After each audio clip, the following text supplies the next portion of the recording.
Greetings, Upper Moreland community. February is Black History Month. Throughout February, we have recognized and honored the contributions of Black Americans to the United States through classroom lessons, projects, and special events. In this month's video, we'll highlight some of those activities and hear from the students engaged in the lessons and projects.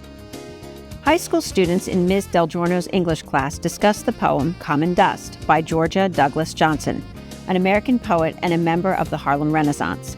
Students linked the poem to their study of The Great Gatsby as they shared reflections on the author's message in the poem.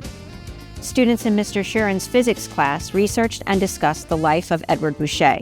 Dr. Boucher was the first African American to graduate from Yale in 1874.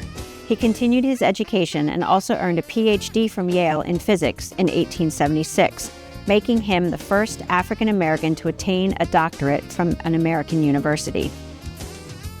In physics class, we featured Dr. Edward Boucher. We learned about how he graduated from Yale, earned his PhD 11 years after the Civil War ended, and his father was a freed slave. And around that time, it was hard for Black people of those times to achieve those kind of goals. I'm so glad we did learn about that in physics class, because even though it's not a history class, we just learn about Black things in Black History Month. I think that's great for students to learn about. Middle school students in Mrs. Fox's class used a concentric circles discussion activity to increase their understanding of the Black Power movement in the United States and learn about historic Black Americans integral to this movement.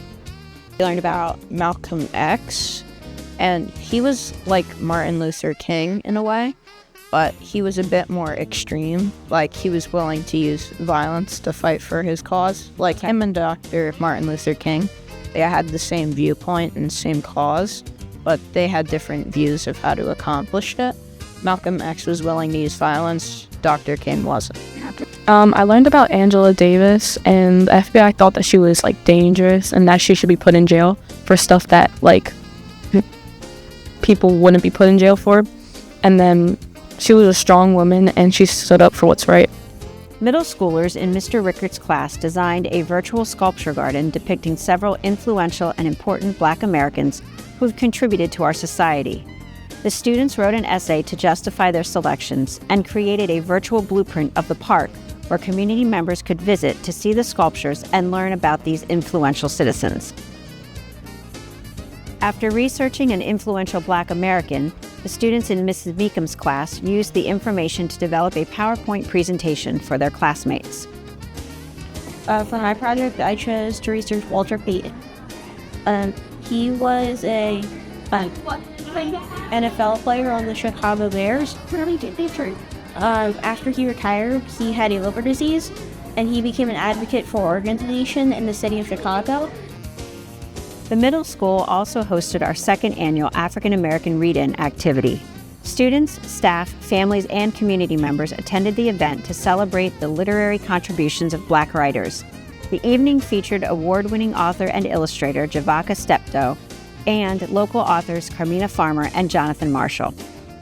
Her drawings do not mean a queen, nor does she coincide the lines. They are sloppy, ugly, sometimes weird, but somehow still beautiful. Show them the draw.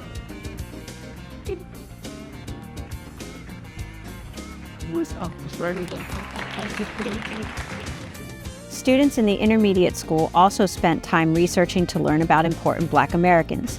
Some fourth grade students worked collaboratively to gather information about influential Black Americans and create posters representing what they learned. They displayed the posters for a gallery walk in the school. Students in Ms. Goldworthy's classroom spent time researching an influential Black American. Each student gave a presentation to their classmates and parents, highlighting the person's life, accomplishments, and significant contributions.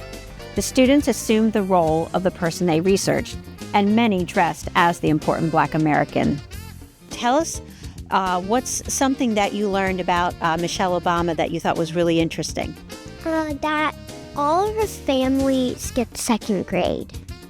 That is pretty interesting. Did you skip second grade? No, me either. All right, thank you. And tell us something that you learned about Rosa Parks. That she didn't give up her seat. Oh, so what does that mean? She didn't get off the bus. She stayed in that seat on the bus and wouldn't move? Oh, and she was part of a movement, wasn't she? for civil rights. Yeah. Yeah, excellent. And what did you learn about Wilma Rudolph? That she would never give up and she would always follow her dreams. Yeah, and it was pretty interesting. Didn't you say she had polio when she was little? She had polio and her left leg didn't work, but she kept training harder and harder. But the doctor said that she would never be able to walk again, but she never gave up and she kept following her dreams. And I think she was 16 when she won a medal. Is that right? 1963. Wow. Primary school students also learned about important Black Americans. The librarians shared books about African Americans. In their classrooms, the students created books capturing the information they learned, including important facts about each person. Ruby Bridges. She was the first one to be in an all-white school. Thanks to our teachers and other staff members who helped Upper Moreland students understand the important contributions of Black Americans to many different fields throughout our country's history. It's wonderful to hear from our students and get a glimpse of what they have learned throughout the month of February. I hope you appreciated learning about influential Black Americans from our Upper Moreland students.